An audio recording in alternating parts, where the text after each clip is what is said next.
Here it is, my 1 month recap video. I have been on YouTube for exactly 1 month and I have done a lot of posting. I set myself an aggressive growth challenge for my first month of being on YouTube. I have been posting one video and one short every single day. And this has been my experience after exactly 1 month on the platform. I started uploading and put my first video up on January 12th, and it is now February 12th. So let's take a look at how the month has gone. I'm going to insert some actual screenshots of my true analytics in this video so that you can get a realistic idea of how growth occurs on YouTube. I feel like people post these like, I did this and it was this amazing trick and I got explosive growth. And the reality is that's just not very likely to happen for all YouTubers as they're starting out. So here is a picture of what realistic growth looks like for a small YouTube channel within the first month.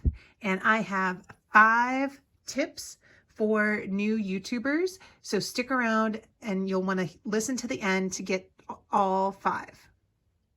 First tip is one that I've heard others say before, but it is so true. And so it just bears repeating. Don't overthink it, just hit record. So many times I was thinking about starting a channel and just never did because I thought it would be super hard or frustrating. And so before I even started my channel, I brainstormed a list of over 50 topics for videos that I thought that I could speak about. And once I got to that list of 50, I was like, okay, I clearly have enough to say that it will fuel me. Well, how many of those 50 have I actually used? Turns out not very many. Some of my growth has just been organic. The more I just don't overthink it and just hit record, it's been great. I don't overly script my videos. I like to just sort of chat with you guys and have it be a lot more natural than that. My second tip is that I would say engage with your community. A lot of starting your own YouTube channels have this recommendation on finding your niche and niching down, right? And I am fortunate, I guess, that I already kind of have a niche around luxury content and sustainable, mindful consumption. So fortunately, I think a lot of other people are in sort of the same mindset as me, especially if you're drawn to luxury goods, but you're a real person and you have like not unlimited cash to just spend on luxury purchases. So I really love engaging with other YouTubers who I see as peers and people who are doing the same kinds of content as I am, because we all have our different spin on it. I don't feel competitive with anyone the way that other niches might. So that has been really great. You know, mentions by other YouTubers in the community were super helpful for my growth. So if you can engage with other YouTubers to the point where they will make a post and feature you, or if they do a tag video and call you out, that has been really, really helpful. And so thank you to Melissa Adams Wade and Marie Mindful Luxury for doing that, for doing tag videos of mine or creating a post about me. It's just super helpful and really kind. And I hope to continue that and to support other YouTubers by naming them and letting you, my viewers, know that I really appreciate their content. Other YouTubers that I've just sort of bonded with because they leave a lot of comments on my videos are Nothing But Bags. I always love your comments and they just warm my heart, and it feels like we're friends. Same thing with like Jolie's Simple Opinion.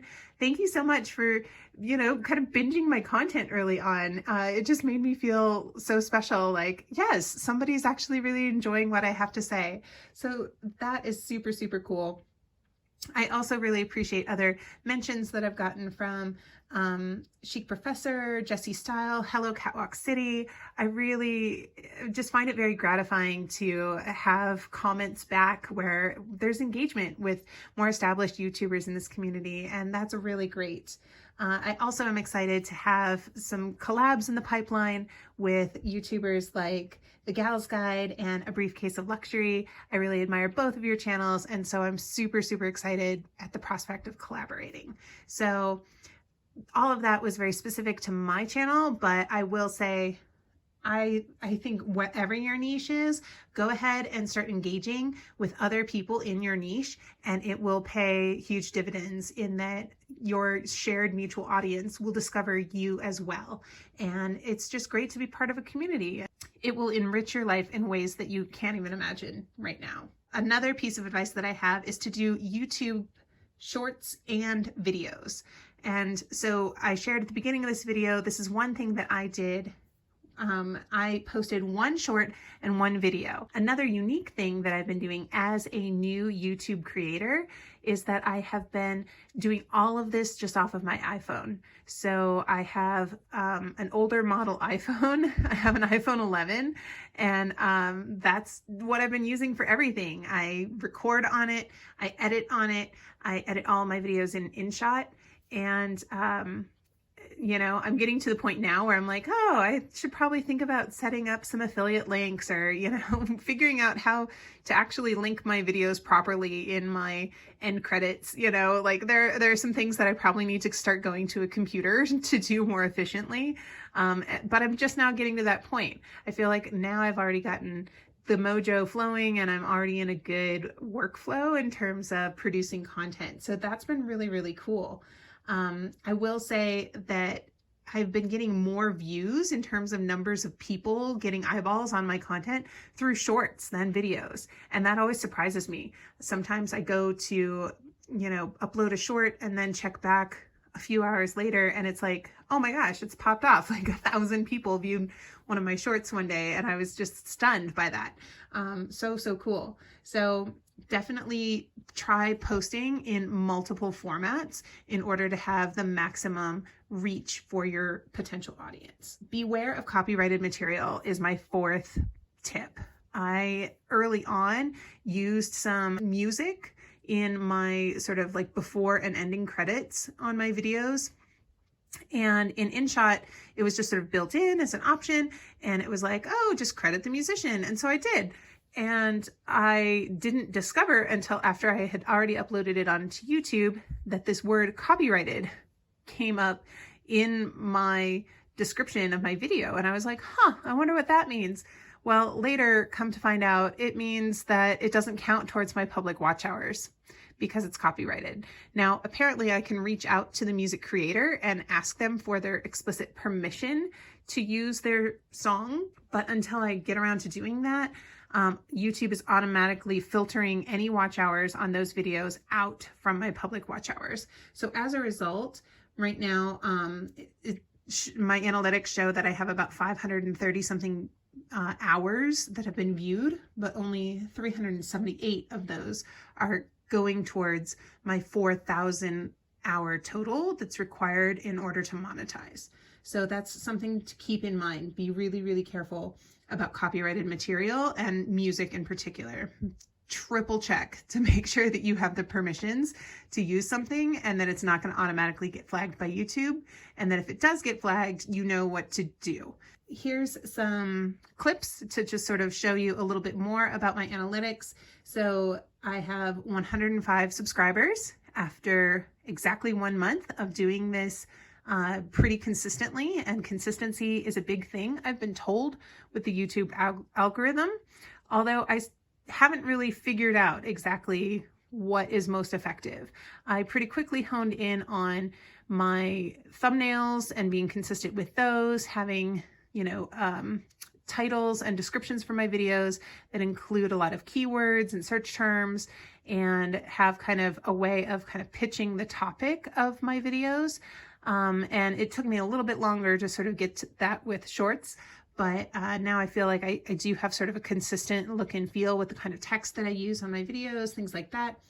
But I really don't know exactly what is most attractive to the algorithm yet. I feel like I'm still learning a lot in that realm.